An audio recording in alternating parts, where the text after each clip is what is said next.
جب امانتیں ضائع ہونے لگیں گی تو پھر قیامت بالکل قریب آ جائے گی۔ یہ امانت کیا ہے؟ امانت کا مفہوم بہت وسیع ہے۔ ہمارے ذہنوں کے اندر امانت کا ایک تصور یہ ہے کہ کسی نے کسی کے پاس کوئی چیز محفوظ کروا دی، ہم کہتے ہیں جی یہ فلاں کی امانت ہے ہمارے پاس، اور جب وہ آئے گا تو ہم نے ایز اٹ از اس کو یہ چیز واپس کرنی ہوگی۔ ہمارے ذہن کے اندر امانت کا صرف ایک یہ تصور موجود ہے، حالانکہ امانت کا مفہوم بہت وسیع ہے۔ حضور علیہ الصلوۃ والسلام ارشاد فرماتے ہیں کہ المجالس بالامانہ، کسی مجلس کے اندر کوئی ایک آدمی اپنی کوئی راز کی بات بیان کر دیتا ہے اور وہ ساتھ ساتھ یہ بھی کہہ دیتا ہے کہ بھائی میری یہ بات اس مجلس سے باہر نہیں نکلنی چاہیے، تو اللہ کے حبیب صلی اللہ علیہ وسلم ارشاد فرما رہے ہیں کہ مجلس کے اندر کی گئی یہ بات جو راز کی بات ہے یہ بھی امانت ہے، اور اگر کوئی اس راز کی بات کو باہر جا کر بیان کرے گا تو وہ امانت میں خیانت کر رہا ہے۔ تو امانت کا تعلق صرف پیسے کے ساتھ نہیں ہے، صرف لین دین کے ساتھ نہیں ہے۔ علماء فرماتے ہیں کہ انسان کو یہ جو اللہ تعالیٰ نے اچھے اور برے اعمال کرنے کی قدرت عطا فرمائی ہے، یہ بھی اللہ کی ایک امانت ہے۔ یہ زندگی جو ہے ہماری، یہ اللہ تعالیٰ کی دی ہوئی ہمارے پاس ایک امانت ہے۔ تو اب ہمیں اس امانت کو اسی طور پر اختیار کرنا ہے، استعمال کرنا ہے جس طرح اللہ اور اللہ کے نبی نے ہمیں حکم دیا۔ اگر ہم اس زندگی کی قدر نہیں کر رہے ہیں اور جو اللہ تعالیٰ نے ہمیں اچھے اعمال کی قدرت دی ہے، قدرت کے باوجود ہم نیک اعمال نہیں کر رہے ہیں، قدرت کے باوجود ہم برے اعمال سے بچنے کی کوشش نہیں کر رہے ہیں، تو یاد رکھیے گا کہ ہم امانت کے اندر خیانت کر رہے ہیں۔ پھر اگر کوئی آدمی شادی شدہ ہے، اس کے اہل و عیال ہیں، اس کے بیوی بچے ہیں، یہ بیوی بچے اس شخص کے پاس امانت ہیں۔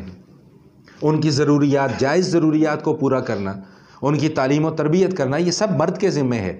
اگر وہ اپنی ان ذمہ داریوں کو پورا نہیں کر رہا تو وہ امانت کے اندر خیانت کر رہا ہے۔ اسی طرح جو خاتون خانہ ہے، جو گھر والی ہے، اس کے ذمہ کیا ہے کہ شوہر کی جائز ضروریات کا خیال رکھے، بچوں کی تربیت کا خیال رکھے، شوہر کے حقوق پورے کرے، بچوں کے حقوق پورے کرے، ٹھیک، اور بلا ضرورت گھر سے باہر نہ نکلے، بلا ضرورت شوہر کے ساتھ وہ خیانت کی مرتکب نہ ہو، یا اس کے حقوق کے اندر کسی قسم کی کوتاہی نہ کرے۔ تو اگر وہ یہ ساری کی ساری چیزوں کا خیال رکھ رہی ہے تو وہ امانت دار ہے۔ اگر اس میں سے کسی ایک کام کو بھی پورا نہیں کر دی تو وہ امانت میں خیانت کی مرتکب ہو رہی ہے۔ میں ایک جگہ پر جاب کرتا ہوں، میری 10 گھنٹے وہاں پر ڈیوٹی ہے، 10 گھنٹے کام کرنے کے مجھے تنخواہ ملتی ہے۔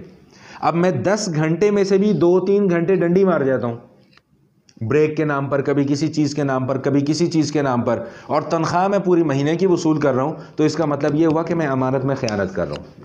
اس چیز کا ہم لوگ بالکل خیال نہیں رکھتے ہیں۔ اس کا خیال رکھنا بہت ضروری ہے، خاص کر یہ جو ملازم طبقہ ہے اس کے لیے، کہ وہ امانت میں کہیں خیانت کا مرتکب تو نہیں ہو رہا۔ 10 گھنٹے ڈیوٹی ہے، مقرر یہی ہوا ہے، طے یہ ہوا ہے، میں 6 گھنٹے کام کر کے نکل جاتا ہوں، یہ امانت کے اندر خیانت ہے۔ تو امانت کا تعلق صرف پیسے کے لین دین کے ساتھ نہیں ہوتا۔ اگر اللہ تعالیٰ نے کسی کے ذمے کوئی عہدہ لگا دیا ہے، کسی کے ذمے کوئی ذمہ داری لگا دی ہے، تو جب تک وہ اس عہدے کی لوازمات کو پورا کرتے رہے اور اپنی ذمہ داریوں کو ادا کرتے رہے، اس وقت تک تو وہ امانت کے اندر دیانت کر رہا ہے۔ لیکن اگر وہ اپنی ذمہ داریوں کو پورا نہیں کر رہا تو وہ امانت کے اندر خیانت کا مرتکب ہو رہا ہے۔ اسی طرح اگر کسی نے کسی سے کوئی مشورہ طلب کر لیا ہے، آپ میرے پاس آتے ہیں کہ جی ہمیں فلاں معاملے میں ایک مشورہ دیں، تو اب میری ذمہ داری یہ ہے کہ میں وہی مشورہ دوں جو میں اپنے لیے پسند کرتا ہوں۔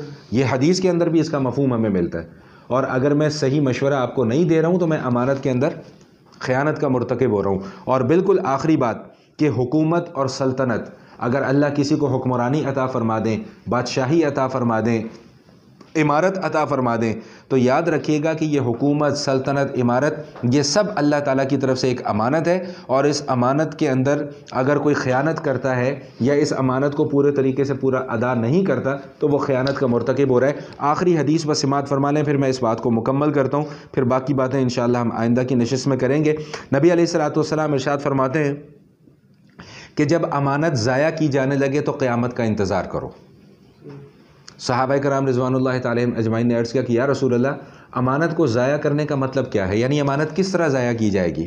تو فرمایا کہ اذا وسد الامر الى غیر اہلہ فانتظر الساعہ، کہ جب معاملات نا اہلوں کے سپرد کر دیے جائیں تو پھر سمجھ لو کہ قیامت تمہارے سر پر آ کھڑی ہوئی ہے۔